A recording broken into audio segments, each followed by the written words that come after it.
அதிமுக இப்படி போயிருச்சு அப்படிங்கிற கோபத்தை விட அவர் அமைச்சராக வேண்டிய ஆளு சிவி சமூகம் வந்து தாவேக்கால அமைச்சராக இருக்க வேண்டியவர். ஓ, அந்த கோபம் அப்படி. ஆமா, ஏன்னா தாவேக்கா ஆட்சி அமைக்கிறதுக்கு வந்து ஃபர்ஸ்ட் வந்து விசிகாவையோ கம்யூனிஸ்டையோ யாரையுமே போய் தேடலை. அதிமுகவில் உள்ள எம்எல்ஏக்களை தான் ஃபர்ஸ்ட் தேடினாங்க. மு.க. ஸ்டாலின், எடப்பாடி பழனிசாமி இவங்களெல்லாம் கைது பண்ணதுக்கு என்னென்ன ஃபார்மாலிட்டிஸ் அப்படின்னு சொல்லி ஆதவரிஜனா கேட்டதா ஒரு தகவல். ஸ்டாலின்ட்டையும் எடப்பாடிட்டையும் போய் சொன்னதாக சொல்கிறாங்க. இந்த தகவல் கேட்டோடனே அப்போ விஜய் வந்துட்டா நமக்கு ஆபத்து, பெரிய ஆபத்து வந்துடும் அப்படின்னு சொல்லிட்டு உதயநிதி மிதுன் அவங்க மூலமாக வந்து திமுக அதிமுக சேர்ந்து ஒரு கூட்டணி ஆட்சி நம்ம அமைச்சா என்ன, வெளியில இருந்து ஆதரவு அப்படின்னு சொல்லிட்டு. ஏன்னா அதிமுகவுக்கு தலைவர் வந்து எடப்பாடி. அவரை பார்த்து நீங்க ஒரு ஆசீர்வாதம் வாங்கியிருக்கலாம். இப்போ வரைக்கும் அவர் சந்திக்கவே இல்லை. இப்போ வரைக்கும் அவர் சந்திக்கல, சட்டசபையில் சந்திச்சதோட சரி. அதாவது நம்ம எப்படி சொல்றதுன்னா, ரஜினிகாந்த் வாய்ஸ் கொடுத்தாலும், விஜயகாந்த் அரசியலுக்கு வந்தாலும், விஜய் அரசியலுக்கு வந்தாலும் பாமகவனுடைய ஓட்டு வந்து அசையாம இருக்குது.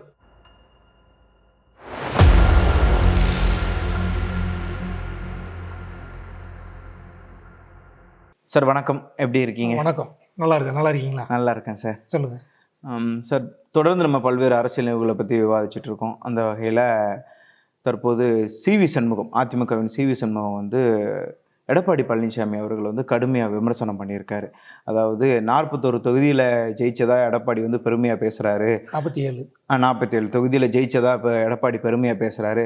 ஆனால் 31 தொகுதி வந்து பாமக போட்ட பிச்சை, அதனால தான் வந்து அதிமுக ஜெயிக்க முடிஞ்சுது அப்படின்னு ஒரு கடுமையான விமர்சனம். அவர் உண்மையிலே அது கோபம் தான், கடுமையான கோபம். என்ன கோபம் அப்படின்னா வந்து அதிமுக இப்படி போயிருச்சு அப்படிங்கிற கோபத்தை விட அவர் அமைச்சராக வேண்டிய ஆளு சிவி சமூகம் வந்து தாவேக்கால அமைச்சராக இருக்க வேண்டியவர். ஓ, அந்த கோபம் அப்படி. ஆமா, ஏன்னா தாவேக்கா ஆட்சி அமைக்கிறதுக்கு வந்து ஃபர்ஸ்ட் வந்து விசிகாவையோ கம்யூனிஸ்டையோ யாரையுமே போய் தேடலை. அதிமுகவில் உள்ள எம்எல்ஏக்களை தான் ஃபர்ஸ்ட் தேடினாங்க. ஏன்னா மொத்தமாக வந்துட்டாங்க அப்படின்னா நமக்கு சப்போர்ட்டாக இருப்பாங்க அப்படின்னு சொல்லிட்டு. அப்படிதான் சிவி சமூகம், வேலுமணி, எஸ்பி வேலுமணி உள்ளிட்ட ஒரு 5 பேருக்கு அமைச்சர் கொடுக்குறோம் அப்படிங்கிற ஃபர்ஸ்ட் ஒரு பேச்சுவார்த்தை நடந்ததா சொன்னாங்க. அந்த பேச்சுவார்த்தையில வந்து சிவி சமூகத்துக்கு அமைச்சர் அப்படிங்கிறது உறுதியானதுக்கப்புறம் அவர் என்ன செஞ்சார், உடனடியாக அவருடைய எம்பி, ராஜ்யசபா எம்பியாக இருக்கும்போது தான் இங்கே எம்எல்ஏ தேர்தலில் போட்டி போட்டார். உடனே டெல்லியில் போய் எம்பி பதவி ரிசைன்மெண்ட் வந்துட்டார். எம்எல்ஏவே இருந்துக்கலாம், நம்ம அமைச்சராகிடலாம் அப்படின்னு சொல்லிட்டு. இதுக்கு இடையில தான் என்ன ஆகுது அப்படின்னா, ஒரு இவங்க ஐஏஎஸ் ஐபிஎஸ் ஆஃபீஸர்ஸ் எல்லாம் இருக்கிறாங்களே, இவங்க வந்து விஜய்க்கு வந்து வாழ்த்து சொல்ல போகிறாங்க. பனையூரில் போய் வாழ்த்து சொல்கிறாங்க. வாழ்த்து சொல்லும்போது ஆதவர்ஜினாவையும் பார்க்குறாங்க. பார்த்து நீங்கள் தான் ஆட்சி அமைக்க போகிறீங்க, வாழ்த்துக்கள் அப்படின்னு சொல்லி அந்த ஐஏஎஸ் ஐபிஎஸ் எல்லாம் பேசுகிறாங்க. பேசும்போது ஆதவர்ஜினா தரப்புல இருந்து ஒரு தகவல் என்ன சொல்கிறாங்க அப்படின்னா, இந்த மு.க. ஸ்டாலின், எடப்பாடி பழனிசாமி இவங்களெல்லாம் கைது பண்ணதுக்கு என்னென்ன ஃபார்மாலிட்டிஸ் அப்படின்னு சொல்லி ஆதவர்ஜினா கேட்டதா ஒரு தகவல். இது கேட்ட உடனே அவங்க ஐஏஎஸ் ஐபிஎஸ் வந்து எப்படியும் சிஎம் இருந்தவங்க கைதாகும் போது அது சம்மந்தப்பட்ட டிபார்ட்மெண்ட்ல உள்ள அவங்க செக்ரட்டரி, டைரக்டர் அவங்களும் இருப்பாங்கல்ல, அவங்களுக்கும் பாதிப்பு வரும் அப்படிங்கிறதுனால அவங்க நேரடியாக போய் அவங்கள்ட்ட போய் சொல்லியிருக்கிறாங்க. ஸ்டாலின்ட்டையும் எடப்பாடிட்டையும் போய் சொன்னதாக சொல்கிறாங்க. இந்த தகவல் கேட்டோடனே அப்போ விஜய் வந்துட்டா நமக்கு ஆபத்து, பெரிய ஆபத்து வந்துடும் அப்படின்னு சொல்லிட்டு உதயநிதி மிதுன் அவங்க மூலமாக வந்து திமுக அதிமுக சேர்ந்து ஒரு கூட்டணி ஆட்சி நம்ம அமைச்சா என்ன, வெளியில இருந்து ஆதரவு அப்படின்னு சொல்லிட்டு அதுக்கப்புறம் தான் நம்ம அதிமுக ஆட்சி அமைப்போம், 30 பேருக்கு அமைச்சர் கிடைக்கும் அப்படின்னு சொல்லி சிவி சமூகம் இவங்களெல்லாம் அமைதிப்படுத்தினதாகவும் ஒரு பேச்சு வந்து. ஆனால் அந்த சைலண்ட் ஆகிட்டாங்க. சரி நம்ம ஆட்சி அமைக்க போகிறோன்னு பாண்டிச்சேரியில் போய் சொகுசு விடுதியில் போய் இருந்தாங்க. அதே மாதிரி டிவிகே எம்எல்ஏக்கள்லாம் மாமல்லபுரத்தில் ஒரு சொகுசு விடுதியில் இருந்தாங்க அந்த ஆட்சி அமைக்கிற வரைக்கும். போய்கிட்டு இருக்கும்போது தான் இந்த திமுக கூட்டணி கட்சிகள்லாம் இந்த பக்கம் தாவேக்கா பக்கம் போனதுனால அதிமுகவுக்கு வந்து இத்தனைக்கும் விஜய் வந்து நேரடியாக போய் சிவி சமூக வீட்டில எல்லாம் போய் சால்வை போட்டு ஆதரவு கொடுத்துட்டு வந்தாரு. அதுக்கு தான் முன்னால சோபா செட்டு போனிச்சு, பின்னால ஒரு விஜய் போனாரு, சிஎம் விஜய் போனாரு. ஏன்னா அதிமுகவுக்கு தலைவர் வந்து எடப்பாடி. அவரை பார்த்து நீங்க ஒரு ஆசீர்வாதம் வாங்கியிருக்கலாம். இப்போ வரைக்கும் அவர் சந்திக்கவே இல்லை. இப்போ வரைக்கும் அவர் சந்திக்கல, சட்டசபையில் சந்திச்சதோட சரி, அந்த சட்டசபை கூட்டத்தில் சந்திக்கிறது தான் சரி, நேரடியாக சந்திக்கல. ஏன்னா அதிமுகவை காலி பண்ணணும் அப்படிங்கிற ஒரு முடிவு வந்து ஆதவர்ஜினா பேச்சிலே தெரியுது. இல்ல அந்த கோபம் தானா, இல்லைன்னா இவங்க ஆட்சி அமைக்கணும்னு சொல்லியிருந்தாரு எடப்பாடி சிஎம் ஆகணும்னு அந்த கோபமா இருக்கு? அது வந்து இப்போ சொல்றாரு. உங்களுக்கு உடனே ரியாக்ட் பண்ணியிருந்தா எந்த கோபம் அப்படின்னு சொல்லி நம்மளால புரிய முடியும். அவர் உடனே ரியாக்ட் பண்ணல. இப்போ வந்து இன்னொன்னு பார்க்கணும், தகுதி நீக்கம் அந்த பிரச்சனை போகுது. தகுதி நீக்கத்துக்கு வந்து 21 எம்எல்ஏக்கள் மன்னிப்பு கடிதம் வந்து எடப்பாடி வந்து சபாநாயகர்கிட்ட கொடுத்து உங்க மேல தகுதி நீக்கம் கிடையாது, 4 பேர் மேல மட்டும்தான் நடவடிக்கை அப்படின்னு சபாநாயகர் அறிவிச்சதுக்கு அப்புறம் சிவி சமூகம் பேசுறாரு. ஆனா சிவி சமூகம் வந்து ஒரு உண்மையை சொல்லியிருக்காரு. என்ன அப்படின்னா அந்த 31 தொகுதி அப்படின்னு சொல்லி சொல்றாருல, அந்த 31 தொகுதி வந்து பாமகவனுடைய தயவால தான் ஜெயிச்சது அப்படின்னு சொல்லி. இப்போ நம்ம அதிமுக ஜெயிச்ச தொகுதிகள் அப்படின்னு சொல்லி நம்ம பார்த்தோம் அப்படின்னா அணைக்கட்டு, அந்தியூர், ஆரணி, ஆற்காடு, அரியலூர், சேலம் ஆத்தூர், பர்கூர், பவானி, பூனகிரி, செங்கம், செய்யாறு, எடப்பாடி பழனிசாமியோட தொகுதி, கங்கவல்லி, அரூர், ஓசூர், ஜோலார்பேட்டை, கீழ்பண்ணாத்தூர், மதுராந்தகம், மயிலம், மேட்டூர், நெய்வேலி, ஓமலூர், பாலக்கோடு, பன்ருட்டி, பாப்பிரெட்டிப்பட்டி, பரமத்திவேலூர், சங்கராபுரம், சங்ககிரி, திருக்கோயிலூர், திருத்தணி, ஏற்காடு, இந்த தொகுதிகள்லாம் பார்த்தோம் அப்படின்னா பாமக வந்து செல்வாக்க இருக்கக்கூடிய தொகுதிகள். இங்கெல்லாம் அதிமுக ஜெயிச்சிருக்கு. அதுவும் பார்த்தீங்கன்னா பன்ருட்டி தொகுதி வந்து பாமக தொடங்கின புதுசுல 1991 அந்த டைம்ல ஜெயிச்ச தொகுதி. அது வந்து அதே மாதிரி மேட்டூர் வந்து ஜி.கே. மணி ஜெயிச்ச தொகுதி. இந்த மாதிரி அது மயிலம் வந்து பாமக சிட்டிங் எம்எல்ஏ தொகுதி. அந்த தொகுதி தான் சி.வி. சண்முகத்துக்கு கொடுத்தாங்க. கொடுத்து சி.வி. சண்முகம் ஜெயிச்சாரு. அப்போ இந்த பாமக ஜெயிச்ச தொகுதிகள்ல இந்த இடம் வந்து அதிமுக நின்று ஜெயிச்சிருக்கிறாங்க.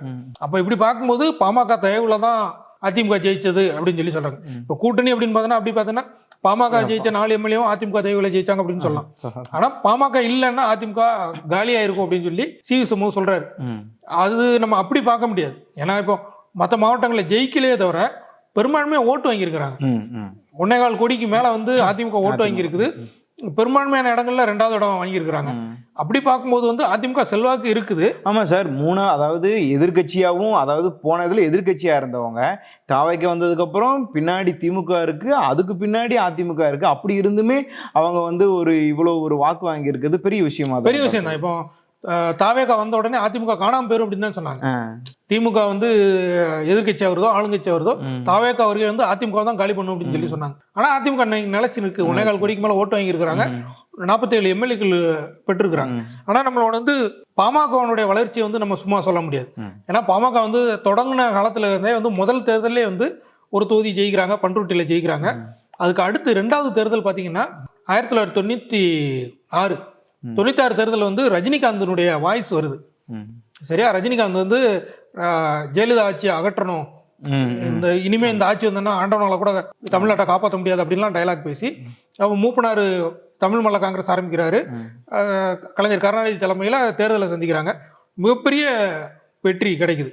அதில் பார்த்தோன்னா அதிமுகவுக்கு படுதோல்வி அப்படின்னு தான் சொல்லணும். ஜெயலலிதா அவங்க சிஎம்ஆ இருந்த ஜெயலலிதாவே தோந்து போயிடுறாங்க. அந்த டைம்ல 4 தொகுதி பாமக ஜெயிக்கிறாங்க. ஆமா, பெரிய கூட்டணி கிடையாது. திமுக கூட அதிமுக கூட்டணி கிடையாது. சின்ன திவாரி காங்கிரஸ் இந்த மாதிரி சின்ன கட்சிகளோட கூட்டணி வச்சுட்டு 4 தொகுதி ஜெயிக்கிறாங்க. அப்புறம் வந்து தொடர்ச்சியா நீங்க பாத்தீங்க அப்படின்னா அதுக்கப்புறம் 2001 தேர்தலில் வந்து திமுக தான் திரும்ப ஆட்சிக்கு வரும். ஏன்னா 96 வந்து ஜெயலலிதா காணாம போயிட்டாங்க. அதிமுகங்கிற கட்சியே இல்லாத ஒரு நிலைமைக்கு வந்திருக்குது அப்படின்னு சொல்லிட்டு இருக்கிறாங்க. அந்த டைம்ல 98, 99 அந்த பார்லிமெண்ட் எலெக்ஷன்ல திமுக ஜெயிச்சு மத்திய அமைச்சரவையிலும் இருக்கிறாங்க. வாஜ்பாய் அமைச்சரவையில திமுக மத்திய அமைச்சர்கள் இருக்கிறாங்க. இப்ப திமுக தான் ஜெயிக்கும் அப்படிங்கும்போது 2001 ஜெயலலிதா கூட கூட்டணி போட்டு பாமக வந்து 20 தொகுதி ஜெயிக்கிறாங்க. ஜெயலலிதா வந்து ஆட்சி அமைக்கிறாங்க. யாரும் எதிர்பார்க்காத ஒரு வெற்றியை கொடுக்குது. அப்புறம் அடுத்து அப்படியே பாத்தீங்கன்னா 2006 திமுக கூட்டணிக்கு போயிடுறாங்க. அதாவது அரசியல் சந்தர்ப்பவாதம், இது அந்த பக்கம் இந்த பக்கம் மாறி மாறி கூட்டணி வச்சது, ராமதாஸ் வந்து கூட்டணி வைக்கிறாரு அப்படின்லாம் சொல்லுவாங்க. இருந்தாலும் 2006 வந்து 18 தொகுதியில வந்து ஜெயிச்சாங்க. ஆனா 2011 வந்து அது கிளிக் ஆகல. அதாவது வட மாவட்டங்களில் வலிமையா இருக்கக்கூடிய விடுதலை சிறுத்தைகள் கட்சியும் பாமகவும் ஒரே கூட்டணியில இருக்காங்க. இருந்தும் பெருசா ஜெயிக்க முடியல. 3 தொகுதி தான் பாமக கிடைக்கும். அப்படி ஒரு நிலைமை இருக்குது. இதெல்லாம் வச்சு தான் கனெக்ட் பண்ணி இப்போ நம்ம வந்து ஒரு 80 தொகுதியில நம்ம வலிமையா இருக்கிறோம். அதனால ஒரு 60 தொகுதியில ஜெயிச்சா கூட கர்நாடகாவில் வந்து ஜனதாதளம் வந்து கூட்டணி ஆட்சி அமைச்ச மாதிரி நம்ம அமைக்கலாம் அப்படின்னு சொல்லிட்டு 2016 வந்து மாற்றம் முன்னேற்றம் அன்புமணி அப்படின்னு சொல்லி ஒரு ஸ்லோகனை வச்சு அன்புமணி தலைமையில தனியா தேர்தலை சந்தி. அது பயங்கரமா அந்த மூவ்மெண்ட் இருந்துச்சு. இளைஞர்கள் மத்தியில பெருசா கொண்டு போறாங்க. விளம்பரங்கள், அந்த மைக்கெல்லாம் இப்படி காதுல மாட்டி இப்படி வச்சு பேசுறது, மேடையில நடந்துகிட்டே போறது, இன் பண்றது, டிப்டாப்பா பேசுறது, பெரிய ஆதரவு, பெரிய மாற்றத்தை வந்து அன்புமணி கொண்டு வராரு அப்படின்னா. ஆனா அதுக்கு பின்னால நடந்த பாமகவுக்குன்னு ஒரு பேர் இருக்குல்ல, அதுக்கு முன்னால நடந்த சில கசப்பான அனுபவங்கள் வந்து பெரிய வெற்றியை கொடுக்கல. ஒரு தொகுதியில் கூட ஜெயிக்க முடியல இந்த 2016 தேர்தல். ஆனா ஒரு தொகுதி கூட ஜெயிக்க முடியலையே தவிர ஜெயலலிதா வந்து மறுபடியும் முதலமைச்சர் ஆகிறதுக்கு பாமக வந்து ஒரு முக்கிய காரணம். மக்கள் நல கூட்டணி அந்த டைம்ல தான் ஆரம்பிச்சாங்க. எல்லாரும் என்ன சொல்லுவாங்கன்னா, மக்கள் நல கூட்டணி வந்ததுனாலதான் ஜெயலலிதா திரும்ப வந்தாங்க, திமுக ஆட்சி அமைக்க முடியாம போனது 2016 அப்படின்லாம் சொல்லுவாங்க. உண்மை அது கிடையாது. 85 தொகுதிகளில் திமுகவனுடைய வெற்றியை தடுத்தது பாமக அந்த தேர்தலில். அதுவும் ரொம்ப நெருக்கத்தில், அதுவும் குறிப்பாக சொல்லணும்னா 27 தொகுதிகளில் தான் பாமக வாங்கின அந்த அதிக ஓட்டுகள் வந்து ஜெயலலிதாவை திரும்பவும் முதலமைச்சர் நாற்காலியில் உட்கார வச்சது, கருணாநிதியை வந்து திரும்ப ஜெயிக்க முடியாமல் பண்ணது அந்த பாமக தான். அதில் பார்த்தீங்க அப்படின்னா கும்மிடிப்பூண்டி, திருத்தணி, பூந்தமல்லி, ஸ்ரீபெரும்புத்தூர், திருப்போரூர், அரக்கோணம், சோளிங்கர், கேவிக்குப்பம், ஜோலார்பேட்டை, ஊத்தங்கரை, பர்கூர், பாலக்கோடு, ஆரணி, செய்யாறு, வானூர், விழுப்புரம், கெங்கவல்லி, ஓமலூர், மேட்டூர், சேலம் மேற்கு, அந்தியூர், பன்ருட்டி, விருத்தாச்சலம், சிதம்பரம், குன்னம், சீர்காழி, மயிலாடுதுறை இந்த தொகுதிகளெல்லாம் பாமக வாங்கின ஓட்டு திமுகவை காலி பண்ணிருச்சு. காலி பண்ணி அந்த தேர்தலில் அதிமுக ஜெயிக்கிறதுக்கு பாமக வந்து அந்த மாற்ற முன்னேற்ற அன்புமணி வந்து ஒரு மிக முக்கிய காரணம். மக்கள் நல கூட்டணிகள்லாம் நிறைய தொகுதிகளில் வந்து அதுக்கு பின்னால தான் ஓட்டு வாங்கியிருந்தாங்க. 10,000 15,000 தான்.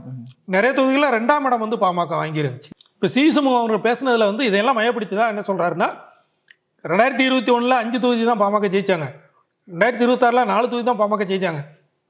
ஆனால் பாமகக்குன்னு ஒரு செல்வாக்கு இருக்கு.